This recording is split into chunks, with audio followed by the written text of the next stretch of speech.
Ya, Bapak, terima kasih Pak sudah bersedia untuk meluangkan waktunya untuk wawancara sejenak. Ini Pak, kami di Pendidikan Guru Penggerak mempelajari modul 3.1 tentang pengambilan keputusan berbasis nilai-nilai kebajikan sebagai pemimpin. Nah, tentu sebagai kami sudah dilatih menjadi pemimpin pembelajaran, suatu saat nanti pasti akan menghadapi sebuah dilema etika seperti itu Pak. Dan kami juga diajari bagaimana membedakan dilema etika ataukah bujukan moral gitu Pak. Jadi kalau dilema etika mungkin saya sejenak memberikan pandangan. Kalau di modul kami itu Pak, dilema etika itu adalah sebuah kondisi pemimpin itu kebingungan namun kondisinya sama-sama benar begitu. Sama-sama benar, mungkin hanya belas kasihan, hanya seperti itu. Namun bujukan moral ini kadang terselip. Kadang kondisi salah pun itu kita kadang sebagai pemimpin mengambil keputusan ternyata keliru seperti itu Pak, karena sebenarnya itu adalah sebuah bujukan moral atas dasar kasihan, tapi itu sebenarnya salah, kita tetap mengambil keputusan seperti itu Pak. Nah, kalau Bapak sendiri selama ini kami yakin Bapak sudah berpengalaman lebih dari berapa sekolah yang dipimpin. Nah, untuk membedakan dilema etika dengan bujukan moral ini, apakah ada cara-cara atau strategi tertentu gitu Pak sebagai pemimpin pembelajaran selama ini? Oke. Cukup itu? Oke. Yeah. Memang secara pelaksanaan dilema ini mesti kita jumpai. Okay. Cuman kita memang harus bisa memilah apakah itu termasuk bujukan moral tadi itu atau memang sesuai aturannya seperti itu. Iya, betul. Pada titik tertentu kita memang harus mengambil kebijakan sesuai dengan aturan main yang ada. Betul. Okay. Ya, mungkin tahap awal semacam peringatan dan sebagainya boleh kita menggunakan itu. Hanya saja pada titik tertentu kita memang harus menggunakan kebijakan-kebijakan sesuai dengan aturan main yang ada. Terus terang dalam pelaksanaannya memang kita itu dilema. Yeah. Di satu sisi seperti yang sering saya sampaikan, kalaupun permasalahan keluarga kita sering dihadapkan pada suatu benturan-benturan dilematis. Ya. Cuman pada titik tertentu kembali kita harus sesuai dengan aturan main yang ada. Intinya seperti itu. Yeah. Okay. Artinya kalau Bapak sendiri membedakan ini dengan mereview lagi, meninjau kembali kebijakan atau regulasi yang ada seperti itu Pak. Betul. Yeah. Apalagi kalau itu sudah menjadi kebijakan tertulis, kalau memang itu tidak sesuai, kenapa tidak? Ya memang harus diperbaiki, disesuaikan dengan aturan main yang ada, atau sesuai dengan norma-norma yang ada. Norma. Okay. Baik, untuk selanjutnya Pak, nah jika Bapak dalam sebuah kondisi dilema etika, kondisinya sama-sama benar, namun hanya bingung mau memutuskan yang mana, gitu, bagaimana langkah efektif yang biasanya Bapak lakukan Pak? Kalau ditanyakan efektivitasnya, kembali sekali lagi pada norma yang ada, pada aturan yang sudah menjadi aturan baku. Okay. Ini permasalahan apa misalnya? Mungkin di sekolah kita dilema etika yang sering terjadi, mungkin yang kemarin mungkin Pak, penerapan 5 hari sekolah atau yang kemarin saya sempat terbesit Pak waktu Romli ke sini, itu apakah bujukan moral itu Pak? Nah, di situ kami memang diajari untuk peka terhadap itu gitu Pak. Dan saya lihat kan Bapak kemarin mengambil keputusan luar biasa saat itu mengembalikan ke kelas 7 gitu Pak ya. Ya. Membolehkan masuk kembali namun di kelas 7. Nah, itu juga contoh mungkin Pak dari SMP. Kalau kasus yang seperti itu memang kita harus punya latar belakang Iya. kenapa kita harus mengambil kebijakan itu. Walaupun nantinya kita kembali kepada aturan yang ada. Apalagi di era sekarang permasalahan siswa itu sangat kompleks. Iya, betul. Kita mau menggunakan aturan yang baku seringkali berbenturan dengan regulasi-regulasi yang lainnya. Iya. Di sini memang dibutuhkan semacam kebijakan-kebijakan, tetapi arahnya pada ujungnya nanti harus kepada aturan main yang memang dibolehkan. Seperti keputusan saya kemarin awal, karena anak ini sudah cukup lama tidak masuk, Iya. saya memberikan izin masuk dengan catatan harus mengikuti aturan main yang pertama. Contoh kemarin rambut kalaupun misalnya dipotong rapi boleh, itu pun harus hadir bersama orang tuanya. Tujuan saya apa? Karena saya nggak kepingin ini hanya diketahui oleh siswa saja, orang tuanya nanti nggak peduli. Sehingga di sini juga butuh kepedulian kepada orang tua. Bahkan sampai akhirnya di keputusan terakhir saya harus mengambil penetapan siswa ini harus di kelas mana. Setelah saya tanya ternyata rapotnya pun juga tidak ada. Kalau rapotnya tidak ada, apa kita harus memberikan fasilitas membuat rapot sendiri? Kan nggak mungkin. Iya, betul. Ya, karena rapotnya tidak ada. Dari dasar itu saya akhirnya mengambil keputusan anak ini ya sama seperti siswa yang lainnya harus mengawali lagi dari awal. Intinya itu. Paling tidak nanti di belakang rapot ini harus menjadi catatan anak apapun yang terjadi. Ya karena rapot ini merupakan catatan perkembangan anak. Iya. Sehingga kita bisa memberikan keputusan anak ini bisa berlanjut naik atau ada perbaikan dan seterusnya. Seperti itu. Iya. Oke, berarti membandingkan dengan regulasi yang ada seperti itu, Pak. Selain kita mengetahui terlebih dahulu latar belakangnya dari sebuah perilaku yang kita hadapi, seperti itu, Pak. Nah, saya lihat Bapak dalam mengambil sebuah keputusan itu juga saya kadang belajar itu kok tiba-tiba muncul seperti itu, idenya itu saya mungkin terinspirasi dari situ, Pak, atau mungkin Bapak karena saking banyaknya pengalaman dalam mengambil keputusan seperti itu mungkin itu terlatih. Nah, kalau Bapak sendiri menyelesaikan sebuah kasus dilema etika itu apakah memang tidak butuh waktu cukup lama atau refleks atau seperti apa, Pak? Kalau bagi kami sebagai pemula itu apa yang harus kami lakukan seperti itu, Pak?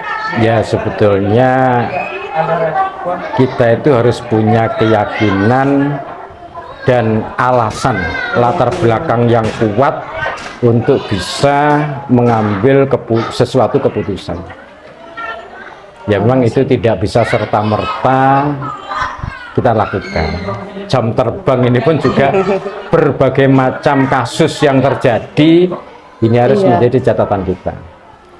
Cuman dari selain itu semua, saya mengembalikan lagi atau saya mencoba mencari tahu apa sih titik masalahnya kasus-kasus ini. Jadi saya berupaya mencari titik masalahnya dulu. Dari titik masalah ini saya harus mencarikan kira-kira keputusan kebijakan apa yang bisa saya terapkan untuk anak ini. Selain tetap harus mengikuti regulasi yang ada. Kalau saya menggunakan kebijakan keputusan ini kira-kira berbenturan tidak dengan kebijakan atau regulasi yang sudah ada. Contoh untuk anak-anak yang nakal. Yang nakal ini kan sebetulnya banyak sebab. Kenakalan anak itu banyak sebabnya. Dari situ saya mencoba menggali tahu dulu. Dari sini saya mencoba untuk meluruskan sesuai dengan kebijakan tadi, cenderung saya menggunakan hubungan sosial, dan yang lebih banyak lagi saya menggunakan hubungan Sosial. dengan perilaku beribadah. Saya punya keyakinan kalau misalnya hubungan sosial anak ini baik, tidak ada permasalahan misalnya, atau dia bisa mengatasi permasalahan sosial yang ada, termasuk yang lebih khusus ibadah. Karena saya punya keyakinan ibadah, khususnya sholat ini akan bisa menjaga perilaku. Di situ kita bisa mengambil titik-titik krusial. Kalau anak ini tidak sholat, kita tanya dulu, kenapa tidak sholat? Ada apa?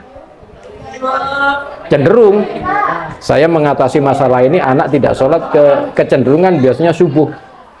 Nah, subuh ini mereka tidak bisa sholat, kenapa? Karena bangunnya kesiangan. Nah, di situ saya kejar lagi. Kesiangannya kenapa? Karena tidurnya terlalu malam. Saya kejar lagi, apa yang kamu lakukan kok tidurnya sampai larut malam? Nah, baru titik krusialnya ketemu di situ. Nah, sehingga permasalahannya, sehingga solusinya ya paling tidak orang tua, siswa harus membuat komitmen ulang. Iya. Dari sini saya belajar dari Bapak tadi, kalau ada masalah jangan lihat permukaannya. Iya, itu betul. sepertinya. Betul. Iya. Apalagi Jadi, memvonis duluan. cari sampai akarnya seperti itu. Betul, harus dicari titik masalahnya dulu. Iya. Oke. Baru kita bisa mengambil keputusan yang Betul. bijak begitu, Oke, Pak. oke. Ya. Untuk itu, apakah Bapak ada sosok gitu Pak, seseorang yang mungkin selama ini dalam mengambil sebuah keputusan Bapak banyak mendiskusikannya atau sharing lah Pak gitu Pak dengan beliaunya, ataukah Bapak cukup mengambil waktu berpikir dan bagaimana Pak? Sebetulnya setiap permasalahan, setiap orang itu di dalam mengambil keputusan bisa berbeda-beda, walaupun rujukannya sama. Hanya saja kalau saya lebih cenderung menggunakan norma-norma yang berlaku. Yeah. Dari norma-norma yang berlaku itu saya mencoba mencari tahu titik masalahnya apa, sehingga treatment yang bisa saya berikan kepada seseorang, kepada anak ini kalau misalnya terhadap siswa ini bisa sesuai dengan titik masalahnya. Kalau misalnya diantem kromo, diantem kromo itu disamaratakan, belum tentu cocok, bahkan itu belum bisa menyelesaikan akar masalahnya. Kalau kita sudah menemukan titik masalahnya, insya Allah lebih mudah.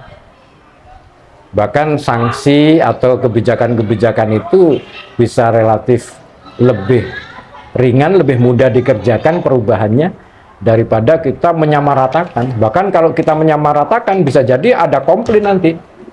Duh, ini kok diberikan perlakuan begini, ini kok begitu dan sebagainya.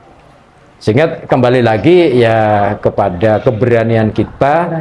Cuman keberanian kita juga jangan asal berani. Kita harus punya dasar apa yang menjadi latar belakang kita mengambil kebijakan-kebijakan tersebut. Bahkan saya seringkali kepada teman-teman itu saya berikan kepercayaan. Silahkan mengambil keputusan, minimal kita punya dasar. Kenapa saya mengambil keputusan A misalnya? A karena bla bla bla, B karena bla bla bla. Jadi dasar ini yang menjadi runtutan ini. Tapi tetap rujukannya aturan mainnya. Oke. Nah, di sini saya tertarik Pak untuk yang tadi ya, berani mengambil keputusan atau kita berpikir dulu gitu. Nah, untuk berada di tengah-tengah ini, saya yang sebagai pemula ini Pak sering merasa kesulitan gitu Pak. Kadang saya merasa terlalu banyak pertimbangan begitu Pak. Kadang, nah untuk apakah ada trik gitu Pak dan tips untuk mengambil keputusan ini tidak terlalu lama, namun dengan juga sudah dipertimbangkan segala halnya. Ya. Jadi berada di tengah itu. Ya, okay. Saya cukup sulit. Bagaimana Pak? Intinya apalagi kalau kita sebagai pemimpin itu harus berani. Oke. Cuman keberanian ini jangan berani yang asal berani, kita harus punya dasar sebagai pertimbangan. Kalau kita sudah mempertimbangkan pas, insya Allah cepat. Nah, untuk bisa cepatnya tadi, cepat mengambil keputusan tadi, ya memang di satu sisi selain pertimbangan, wawasan kita juga memang harus lebih luas, jam terbang kita, ya. Memang seringkali kita dilema, nanti jangan-jangan beginilah, kata jangan-jangan ini itu, Pak, maksudnya. ini yang harus bisa kita hindarkan. Kalau kita sudah punya dasar yang kuat dengan pengalaman kita, pengetahuan kita terkait dengan itu, insya Allah kalau sudah cukup, kita mengambil kebijakan itu insya Allah bisa pas. Kalaupun misalnya di belakang ada ketidakcocokan, ya kita harus bisa merevisi itu, kita harus memperbaiki itu, tapi sudah melalui pertimbangan-pertimbangan yang lebih lagi. Mungkin karena kita waktu itu sedang emosional atau apa, sehingga mengambil kebijakan itu. Karena kan emosional seseorang itu fluktuatif sekali, tergantung situasi suasana yang ada. Oke. Betul. Intinya kita harus punya pengetahuan cukup terkait dengan masalah itu. Kita harus bisa mencari tahu titik masalahnya. Nah, kalau kita sudah tahu titik masalahnya, insya Allah kita akan lebih mudah menentukan solusi atau kebijakan apa yang bisa kita terapkan, kita berlakukan kepada kasus-kasus itu. Ya memang antara satu dengan yang lainnya bisa jadi tidak sama. Okay. Bisa jadi tidak sama. Kalau kita terlalu kaku menggunakan aturan main yang ada, itu nanti bahkan akan menimbulkan dilema yang berbeda lagi. Ya. Benar, ya. Okay. Nah, untuk itu tadi saya juga melihat apa ya, ketakutan kalau untuk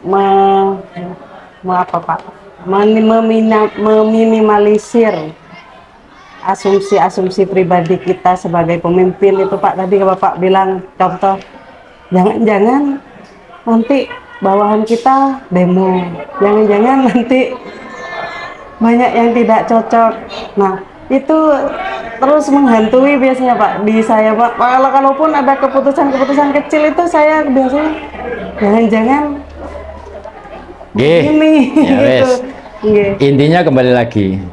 Jadi sebelum kita mengambil keputusan memang data-data itu penting.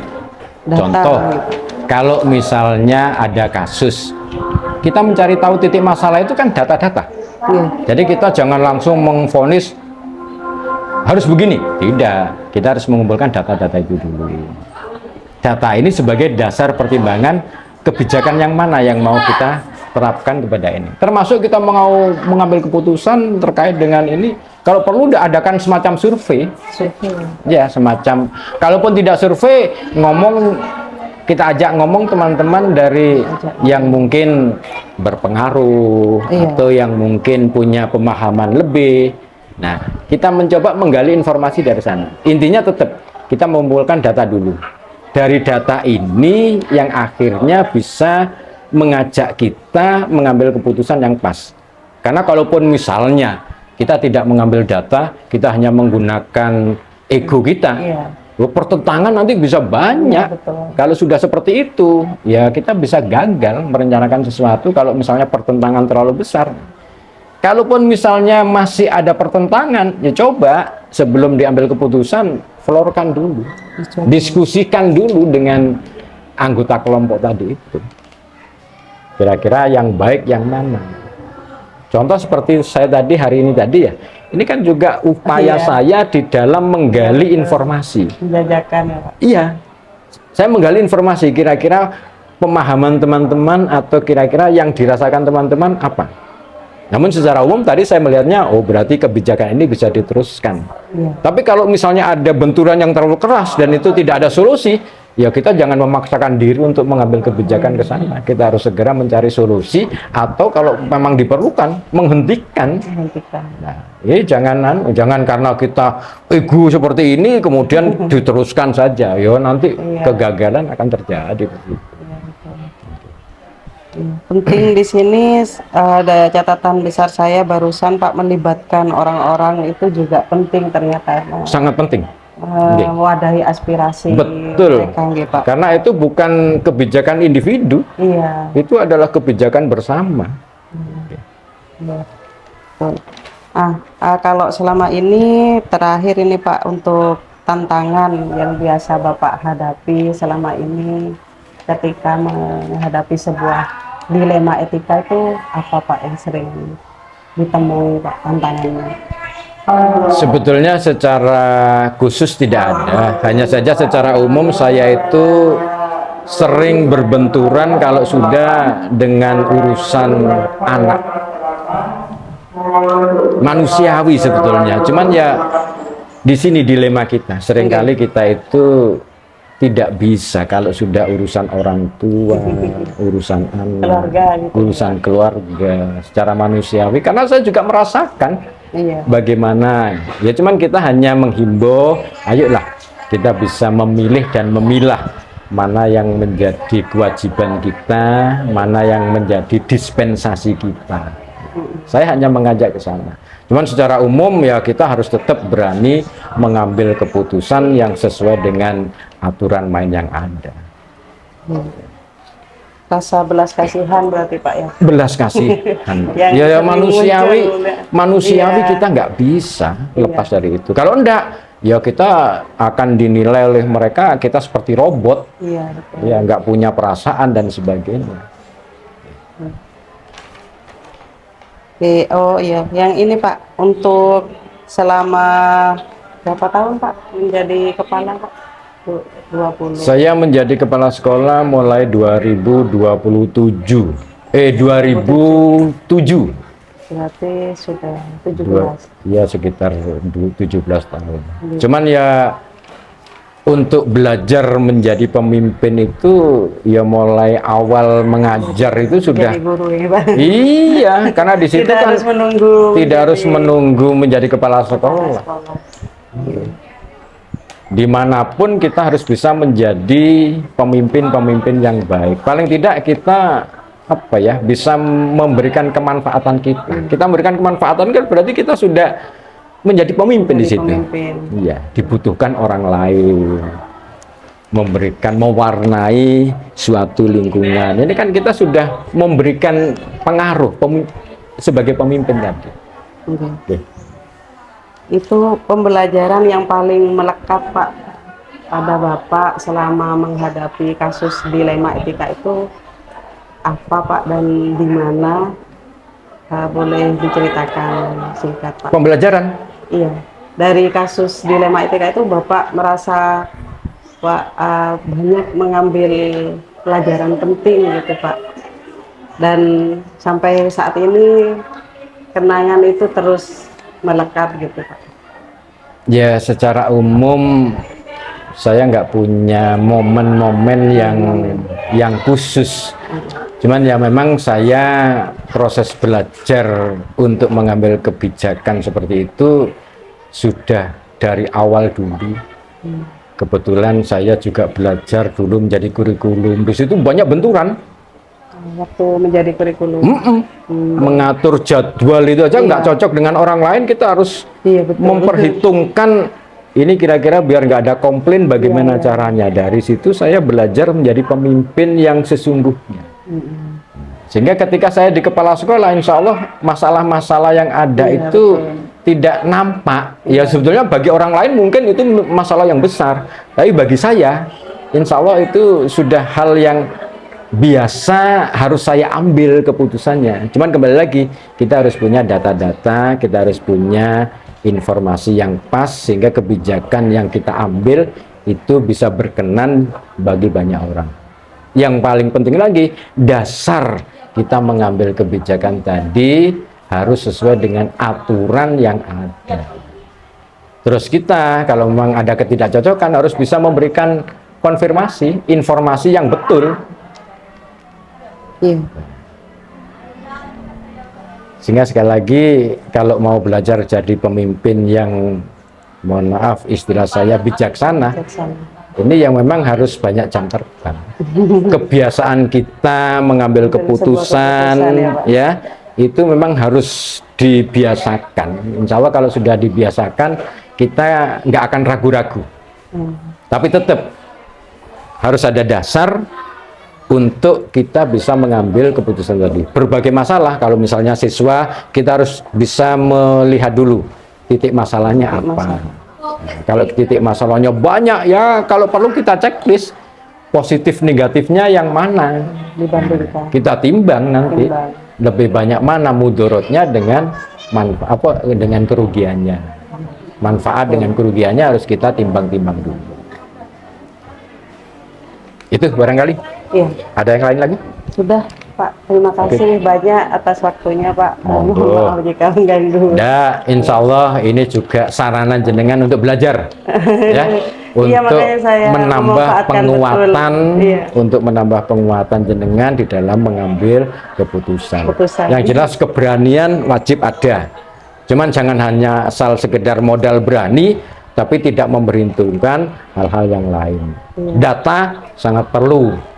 Data jangan dilihat dari covernya saja, bagian depannya saja, itu bisa menjerumuskan kita. Tapi kita harus mencari tahu data yang lebih detail lagi. Semakin banyak data, semakin banyak akurat kebijakan Keputusan kita. Iya. Oke, itu aja barangkali. Terima kasih banyak. Monggo, Pak. monggo. Iya. Iya.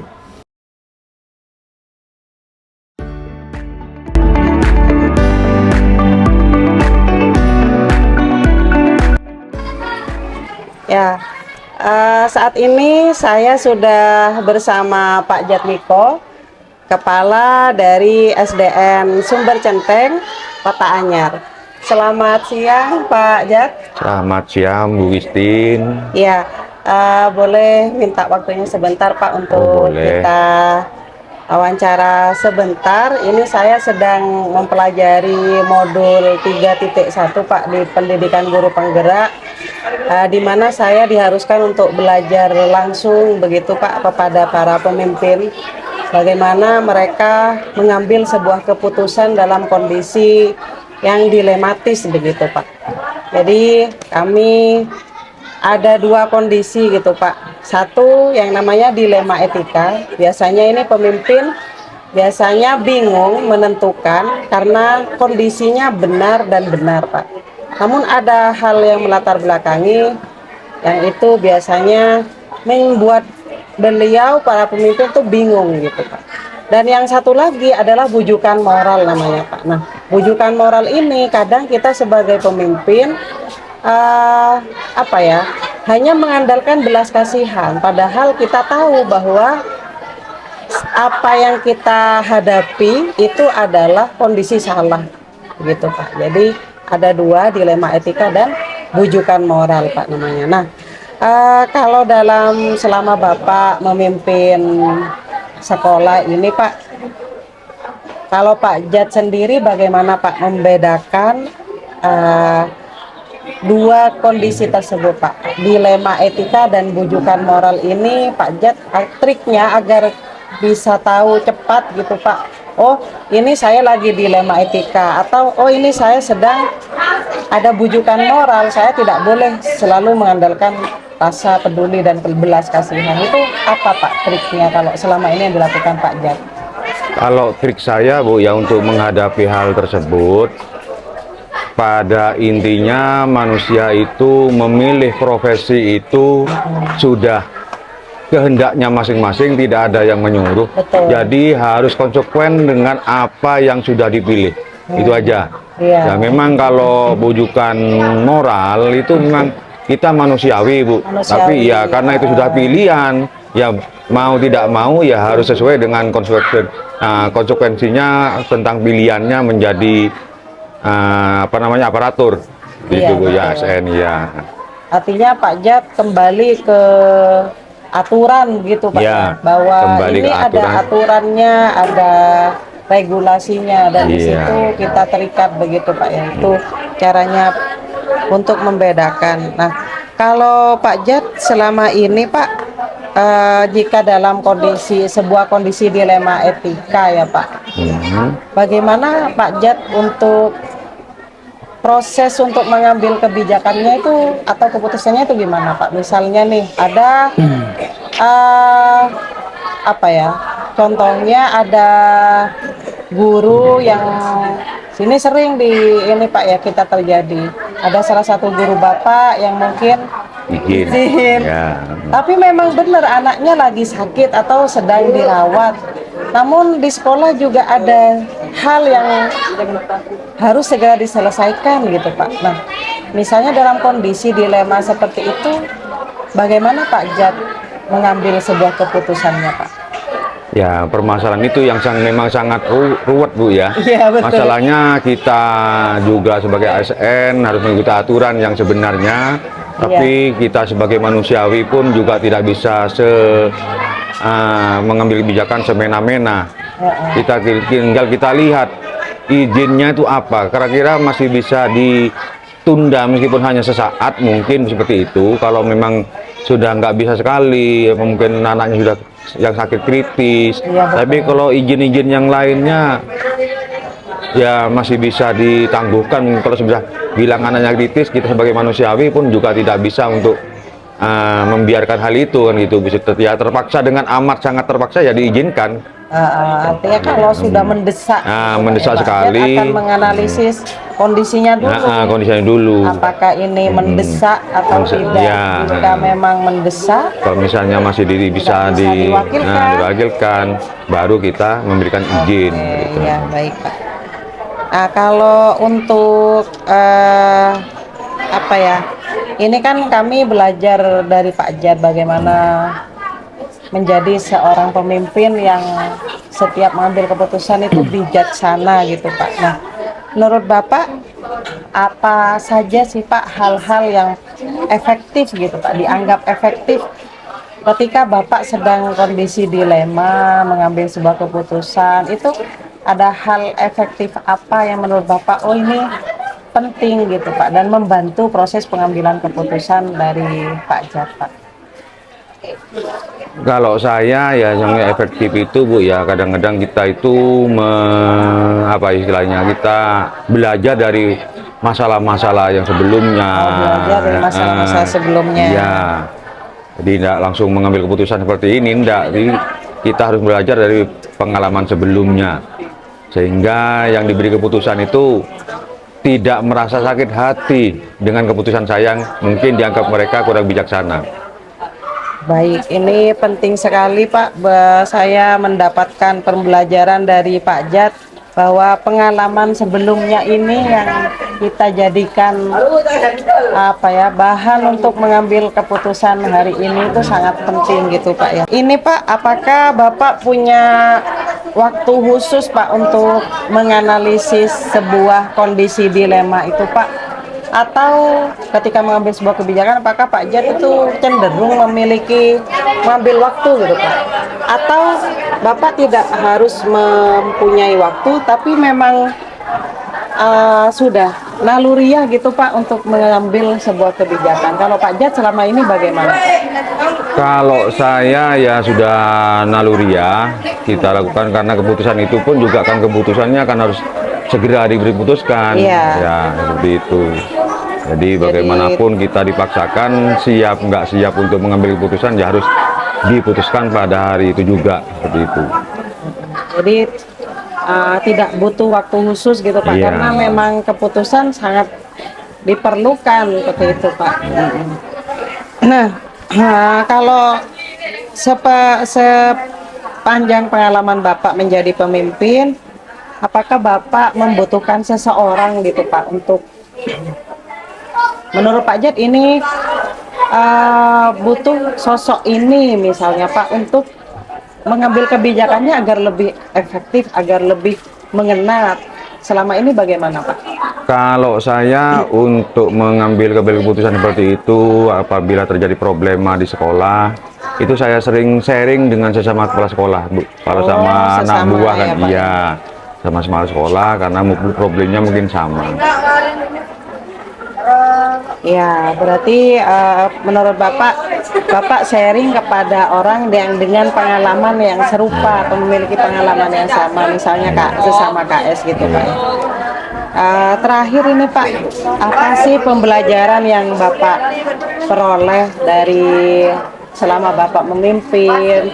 Kemudian tentu bahkan setiap hari kita mengambil keputusan kan Pak gitu.